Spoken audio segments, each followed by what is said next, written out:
सारथी की खोज में है सभी। सारथी सुन रहे मेरे सारे साथियों को मेरा हार्दिक नमस्कार। कहते हैं गीता केवल एक किताब नहीं बल्कि जीवन का सार है। हमारी हर समस्या का हल लिखा है श्रीमद् भागवत गीता में। आज से सैकड़ों साल पहले लिखी हुई गीता आज के समय की भी कितनी अनुरूप है, हम जानेंगे हमारी इस प्रस्तुति में, जिसका नाम है सारथी, ancient wisdom for modern life. आइए सुनते हैं आज की सीख। धैर्य का फल मीठा होता है। कान्हा अपने ऑफिस डेस्क पे बैठा बड़े ध्यान से एक काम खत्म करने की कोशिश कर रहा था। तभी उसकी नजर आरोही पे गई, जो आज ऑफिस थोड़ा लेट आई थी और जब से आई थी कुछ परेशान ही दिख रही थी। आरोही और कान्हा में पिछले कुछ महीनों में ही एक अच्छी दोस्ती हो गई थी। दोनों साथ में लंच करते थे और कभी कभी ऑफिस की गॉसिप भी। आरोही की परेशानी भांपते हुए कान्हा उसकी डेस्क पे जा पहुंचा और दोस्ती वाले अंदाज में बोला, क्या हुआ? जब से आई हो चेहरे पे 12 बजा रखे हैं, कुछ बताओगी भी? आरोही ने बात को घुमाते हुए कहा, नहीं ना, क्या हुआ है? सब ठीक तो है, मीटिंग है तो उसकी तैयारी में लगी हूँ।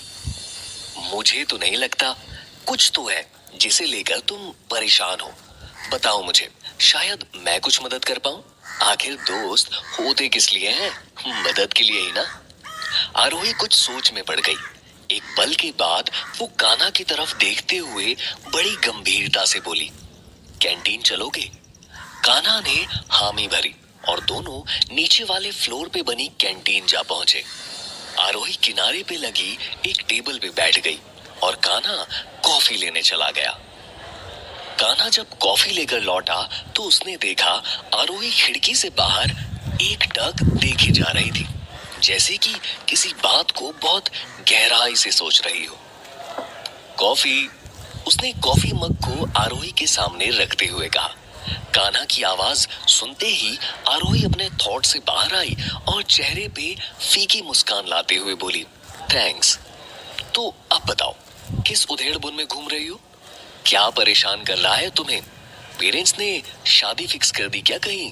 कान्हा ने थोड़ा मजाकिया अंदाज में कहा, नहीं यार, ये प्रॉब्लम उससे भी बड़ी है। तुम पूछ रहे थे ना कि मैं आज लेट क्यों आई थी? इसलिए आई थी क्योंकि मेरा एक दूसरी कंपनी में इंटरव्यू था आज। आरोही ने अपनी आवाज को थोड़ा धीमे करते हुए कहा। यह सुन के कान्हा हैरान रह गया।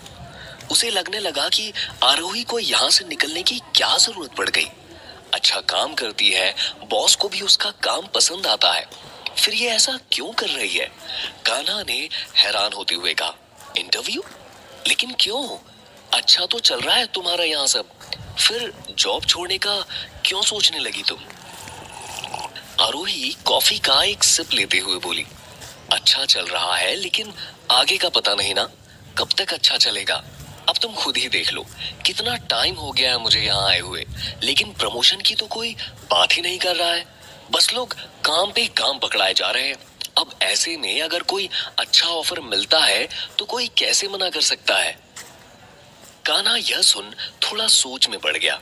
उसे समझ नहीं आ रहा था कि वो क्या बोले। लेकिन आरोही भी अपने इस डिसीजन से बहुत कंफ्यूज थी और वो एक वैलिडेशन खोज रही थी कि कोई उसके इस डिसीजन को सही बोल दे, हामी भर दे। आरोही ने अपनी कंफ्यूजन को कान्हा के सामने रखते हुए कहा, यार मुझे नहीं समझ आ रहा क्या सही है और क्या गलत, लेकिन प्रमोशन की ख्वाहिश हर एक एम्प्लॉय की होती है और वो जल्दी जल्दी ये हासिल भी करना चाहता है। वो कंपनी इसकी तरह बहुत बड़ी नहीं है, लेकिन कम से कम यहाँ से कुछ सैलरी ज्यादा ही दे रहे हैं। कान्हा एक असमंजस की स्थिति में था। उसे ऐसा लग रहा था कि आरोही का प्रमोशन जल्द ही हो सकता है और उसने बॉस को किसी से आरोही के प्रमोशन की बात करते हुए भी सुना था। लेकिन जब तक कोई ख्वाहिश पूरी ना हो जाए वो कल्पना ही रहती है। वो चाहता था कि आरोही यहीं रुके। उसे यहाँ पे उसकी ग्रोथ दिख रही थी, लेकिन फिर भी उसने अपने इन सब थॉट्स को दबाते हुए आरोही की बातों पे हामी भरना ठीक समझा। वो आरोही की तरफ देखते हुए बोला, यार बात तो सही कह रही हो तुम। अगर कहीं अच्छी पोजीशन और अच्छी सैलरी मिल रही है तो छोड़ने में क्या बुरा है। मुझे लगता है जॉब स्विच करते रहना आपकी ग्रोथ में ज्यादा मददगार होता है। कान्हा का सपोर्ट पाकर जैसे आरोही बहुत खुश हो गई, जैसे उसके मन की उलझन एक झटके में खत्म हो गई। लेकिन कान्हा उसका सपोर्ट करके भी बहुत असमंजस की स्थिति में था। उसे ये सही भी लग रहा था और गलत भी। उसे एक पल लग रहा था कि ये अगर यहाँ रुके तो बहुत अच्छी ग्रोथ पा सकती है, और दूसरे पल उसे लग रहा था कि किसी भी चीज की कोई गारंटी नहीं है। क्या पता वो जहाँ जा रही है वो ज्यादा बेटर प्लेस निकले इसके लिए। वो दोनों कैंटीन से निकलकर ऑफिस में आ गए और अपने अपने काम में लग गए। जहाँ एक तरफ आरोही अपने डिसीजन पे किसी का सपोर्ट पाकर सुकून में दिख रही थी, वहीं कान्हा मन ही मन इस उधेड़बुन में था कि कहीं उसने आरोही के डिसीजन का सपोर्ट करके गलती तो नहीं कर दी। पूरा दिन कान्हा इसी उधेड़बुन में घूमता रहा। शाम को जब वो ऑफिस से निकला तो उसकी मुलाकात कृष्णा से हो गई, जो वहीं रोड की दूसरी साइड एक ठेले पे माखन खाने का आनंद ले रहे थे। कान्हा कृष्णा को ऐसे अपने ऑफिस के बाहर रोड के किनारे खड़े माखन खाता देख हैरान रह गया और रोड पार करते हुए उनके पास जा पहुंचा। कृष्णा, तुम यहाँ मेरे ऑफिस के बाहर क्या कर रहे हो? कान्हा ने हैरानी से पूछा तो कृष्णा मुस्कुराते हुए बोले, देख नहीं रहे हो, माखन का आनंद ले रहा हूँ। बड़ा स्वादिष्ट माखन बनाकर लाते हैं ये भाई साहब। बस समस्या ये है कि बहुत कम लेकर आते हैं। अब देखो ना, अभी तो मैंने शुरू ही किया है और इनका भंडार लगभग खत्म हो चुका है। इतना माखन? कृष्णा, कोई भी चीज लिमिट से ज्यादा अच्छी नहीं होती, नुकसान करेगा ये तुम्हें, कान्हा ने समझाते हुए कहा। अच्छा जी, खाने के लिए लिमिट है लेकिन विचारों के लिए कोई लिमिट नहीं, कृष्णा ने मंद मुस्कान के साथ कहा, जिसे सुनकर कान्हा असमंजस में पड़ गया और बोला, मतलब मैं समझा नहीं। कृष्णा माखन की एक और बाइट लेते हुए बोले, मतलब ये कि हम खाने में लिमिट का ध्यान रखते हैं लेकिन विचारों में नहीं। अब तुम्हारा ही उदाहरण ले लो, आज दिन भर से तुम एक ही विषय पे विचार किए जा रहे हो कान्हा, यह भी तो नुकसान पहुंचा सकता है ना। कान्हा के भाव अचानक से बदल गए, जैसे उसकी कोई बड़ी गलती पकड़ ली गई हो, और वो बड़ी हैरानी से बोला, तुम किसी के मन की बातें कैसे जान लेते हो? कोई दिव्य शक्ति है क्या तुम्हारे पास? कृष्णा हंसते हुए बोले, ऐसा ही कुछ समझ लो। चलो अभी बताओ, किस उधेड़बुन में आज दिन भर से खोए हो? कान्हा कुछ सोचते हुए बोला, यार कृष्णा, मेरी एक दोस्त है आरोही, जो ये कंपनी छोड़ना चाहती है। आज वो एक जगह इंटरव्यू भी देकर आई है, लेकिन कंफ्यूज भी है कि यहाँ से निकलना ठीक रहेगा या नहीं। तो मैंने उसके इस डिसीजन का सपोर्ट कर दिया। मुझे लगा जो वो सोच रही है ठीक ही सोच रही होगी, लेकिन मेरा एक मन यह भी कह रहा है कि वो यहाँ ज्यादा बेटर कर सकती है। बड़ी कंपनी है और उसका काम भी सबको अच्छा लगता है। तो वही दिन भर से सोच रहा हूँ कि मैंने ठीक किया या नहीं। कृष्णा कुछ समय के लिए शांत हो गए, जैसे कि कोई समाधान खोजने लगे हो। कान्हा भी शांत था, उसे नहीं समझ आ रहा था कि वो इस स्थिति को कैसे हैंडल करे। आसमान में सूरज ढलने को आ गया था, लोग अपने अपने काम से निकलकर घर की तरफ भागे जा रहे थे। कुछ समय सोचते हुए कृष्णा ने कहा, तुम्हें याद है एक बार हम हाईवे पे बने एक नए ढाबे में गए थे, जिसको एक बूढ़ी महिला चला रही थी? हाँ गए थे, लेकिन उससे इस बात का क्या संबंध? कान्हा ने कंफ्यूज होते हुए कहा। वहां चले, तुम्हारा मन भी बहल जाएगा और एक अच्छी चाय भी पी लेंगे। कान्हा कुछ सोचते हुए बोला, ठीक है चलो चले चलते हैं। दोनों कुछ ही देर में हाईवे पे बने एक छोटे से ढाबे के सामने जा पहुंचे, लेकिन ढाबे को बंद देखकर कान्हा हैरान रह गया। उसने सामने के एक दूसरे ढाबे पे जाकर पूछा कि एक बूढ़ी आंटी यहाँ ढाबा चलाती थी ना? तो उस ढाबे वाले ने बताया कि वो तो बंद करके चली गई। जब उसने कारण पूछा तो ढाबे वाले ने बताया कि सर जी, ढाबा बंद होने का एक ही कारण होता है, ग्राहकों का ना आना। उनका भी यही था, इसीलिए बंद करके चली गई। आपको कुछ खाना पीना है तो हमारे यहाँ बैठिए। कान्हा को यह जानकर हैरानी हुई कि नया नया ही तो खोला था, थोड़ा समय देना चाहिए था, ना कि बंद करके चले जाना चाहिए था। कृष्णा मुस्कुराते हुए बोले, क्या सोच रहे हो कान्हा? कान्हा कृष्णा की तरफ देखते ही हैरानी में बोला, अरे कितने ही दिन हुए थे ढाबे को खोले हुए, जो इतनी जल्दी जल्दी बंद करके चली गई। कितनी अच्छी चाय पिलाई थी लास्ट टाइम, जैसे कोई जादू हो उनकी हाथों में। अरे कुछ समय तो रुकती, थोड़ा टाइम देती, क्या पता चल पड़ता। लेकिन नहीं, लोगों को ना पहले ही दिन से मुनाफे की फिक्र होने लगती है। कृष्णा कान्हा की बातों को बड़े ध्यान से सुन रहे थे और मंद मंद मुस्कुरा रहे थे। कान्हा अभी जैसे अपनी सारी फ्रस्ट्रेशन यहीं पे निकाल देने के मूड में था। अरे हर चीज में समय लगता है, कोई भी बिजनेस हो, पढ़ाई हो, जॉब हो, हर चीज समय लेती है। लेकिन इंसान ना बस हर चीज उसे जल्दी से जल्दी चाहिए। तभी उसका ध्यान कृष्णा पे गया, जो उसकी तरफ देखते हुए मंद मुस्कुरा रहे थे। क्या हुआ, तुम ऐसे क्यों मुस्कुरा रहे हो? कृष्णा बोले, देख रहा हूँ कि जिस समस्या को लेकर तुम सुबह से परेशान चल रहे थे, उसका हल तो पहले से ही तुम्हारे पास था। कान्हा भ्रमित सा होता हुआ बोला, मतलब मैं कुछ समझा नहीं।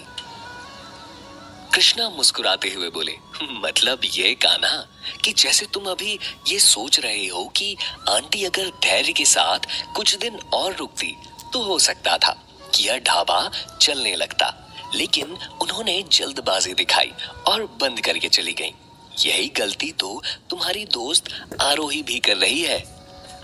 अचानक से जैसे कान्हा को सब कुछ समझ आ गया, और यह भी कि उसने आरोही के डिसीजन को सपोर्ट करके बहुत बड़ी गलती कर दी थी। बल्कि उसे तो आरोही को समझाना चाहिए था कि वो यहाँ पे थोड़ा समय और दे। अभी उसको आए हुए दिन ही कितने हुए थे, और वो उम्मीद लगा रही थी कि उसका प्रमोशन हो जाए। चीजों में समय लगता है, यह बात हर इंसान को पता होती है, बस उसको कोई याद दिलाने वाला चाहिए। कान्हा वो इंसान बन सकता था, लेकिन उसने आरोही के डिसीजन में हामी भर के एक बड़ी गलती कर दी थी। वो परेशान सा कृष्णा की तरफ देखते हुए बोला, मैंने तो बड़ी गलती कर दी, मुझे उसके डिसीजन को सपोर्ट नहीं करना चाहिए था।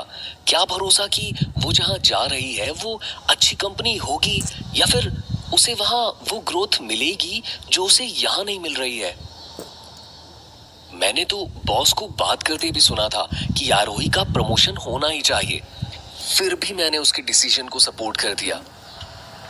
तभी वही रोड पे एक कार आकर रुकी, जिसमें से एक आदमी ने उतरकर उन आंटी के ढाबे की तरफ एक नजर देखा और फिर थोड़ा असमंजस के साथ किनारे खड़े कान्हा की तरफ बढ़ चला। वो कान्हा के पास आकर बोला, भाई यहाँ पे एक बूढ़ी आंटी ढाबा चलाती थी, बंद कर दिया क्या उन्होंने? हाँ, वो बंद करके चली गई, मुझे भी अभी पता चला। कान्हा ने बड़ी ही सहजता से जवाब दिया।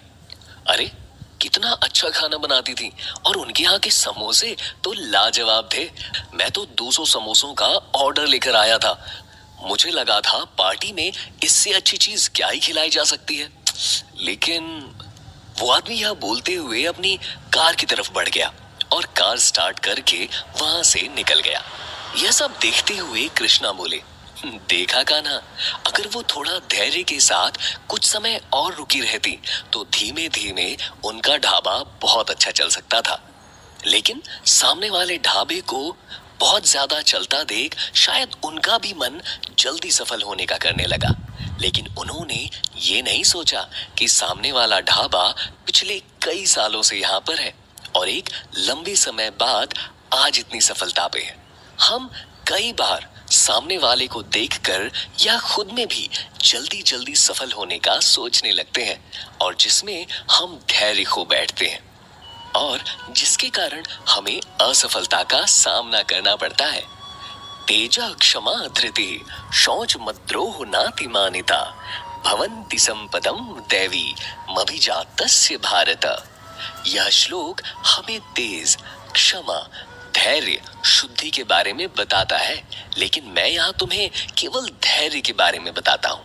हम सबके जीवन में कई बार ऐसा होता है कि हम लक्ष्य के बिल्कुल पास होते हैं, लेकिन अचानक हमारे रास्ते जैसे बंद से हो जाते हैं, या फिर हम किसी भ्रम में फंस जाते हैं।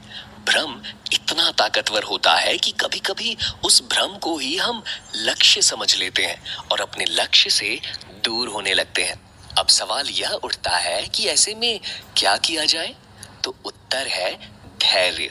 मन जब अशांत होता है तब सोचने समझने की क्षमता खत्म कर देता है और ऐसे समय में लिए गए फैसले हमेशा गलत रास्तों पे ले जाते हैं। जबकि धीरज रखने से मन शांत होता है और उस समय पे लिए गए फैसले हमेशा अच्छे परिणाम लेकर आते हैं। इसीलिए धीरज रखना सीखें, यह बहुत बड़ी शक्ति है। तुम्हें अपनी दोस्त आरोही को यही समझाना चाहिए कि वो धीरज रखे और अपना काम पूरी ईमानदारी से करती रहे, क्योंकि धैर्य हमेशा अच्छे परिणाम लेकर आता है। अगले दिन कान्हा जब ऑफिस पहुंचा तो सबसे पहले वो आरोही से मिला। आरोही अपने कंप्यूटर पे रेजिग्नेशन लेटर टाइप कर रही थी। कान्हा आरोही को समझाते हुए बोला, आरोही, कल जो मैंने तुम्हारे डिसीजन को सपोर्ट किया था वो मेरी गलती थी। मुझे ऐसा नहीं करना चाहिए था। आरोही यह सुनकर हैरान हो गई। उसे समझ नहीं आया कि आज कान्हा ऐसा क्यों बोल रहा है। कान्हा ने अपनी बात रखते हुए कहा, देखो आरोही, तुम्हें इस कंपनी में आए बहुत समय नहीं हुआ है, फिर भी तुम्हारे काम की तारीफ सभी लोग करते हैं। तुम अच्छी हो, क्रिएटिव हो और बहुत टैलेंटेड भी हो। और हाँ, टैलेंट की हर जगह कद्र होती है। मुझे लगता है कि तुम्हें यहाँ कुछ और समय देना चाहिए। पेशेंस के साथ अपने काम में लगे रहना चाहिए। अच्छा काम हमेशा अप्रिशिएट किया जाता है और क्या भरोसा कि तुम जहाँ जा रही हो वहां सब अच्छा ही हो। देखो, मैं बस यही कहना चाहता हूँ कि ये जो करने जा रही हो ना, मत करो। ये एक अच्छी और बड़ी कंपनी है। तुम्हें यहाँ जो ग्रोथ मिल सकती है वो कहीं और नहीं। थोड़ी ज्यादा सैलरी के लालच में तुम्हें यहाँ से नहीं जाना चाहिए। आरोही को कान्हा की बातें बड़ी सही लगी और उसके अंदर का डर, उसकी कंफ्यूजन सब दूर हो गई। उसने कान्हा को सही रास्ता दिखाने के लिए थैंक यू बोला और वो रेजिग्नेशन लेटर डिलीट कर दिया। तो सारथी में ये थी हमारी आज की सीख। आशा करते हैं इस शो को लाने का हमारा उद्देश्य सफल हो रहा है और आप रोज नई नई ज्ञान की बातें सीख रहे हैं। हमारे अगले खंड में हम सीखेंगे कि मनुष्य कैसे अपने लक्ष्य से भटक जाता है। मनोरंजक कहानियों के रूप में